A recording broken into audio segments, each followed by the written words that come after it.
राष्ट्र सह्याद्री, आवाज जनतेचा, प्रयत्न जनहिताचा। बुलढाणा जिल्ह्यातील खामगाव येथील सेंट्रल बँक ऑफ इंडियाच्या शाखेत कर्जमाफी योजनेची माहिती घेण्यासाठी आलेल्या शेतकऱ्यांशी बँक मॅनेजरने कथितपणे उद्धट वर्तन केल्याचा आरोप आहे। यावरून स्वाभिमानी शेतकरी संघटनेच्या जिल्हाध्यक्षाने बँकेतच मॅनेजरला कानशिलात लगावल्याची घटना घडली।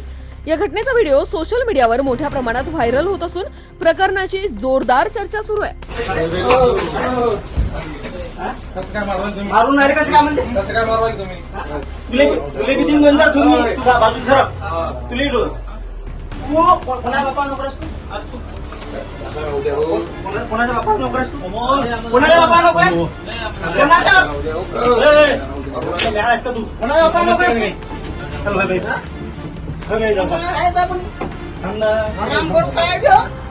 मी इथं आलो कर्जमाफीच्या संदर्भातलं याले विचारायले। माझ्या वडिलाचं अकाउंट 8.5 महिन्याचं थकीत आहे। तो म्हणते की तुझ्या वडिलाला कर्जमाफी होऊ शकत नाही आणि लागे त्या बापाचे नोकर आहो का म्हणते आम्ही। हे शेतकऱ्याच्या नोकरने 3 नोकरा दे। राष्ट्र सह्याद्री, आवाज जनतेचा, प्रयत्न जनहिताचा।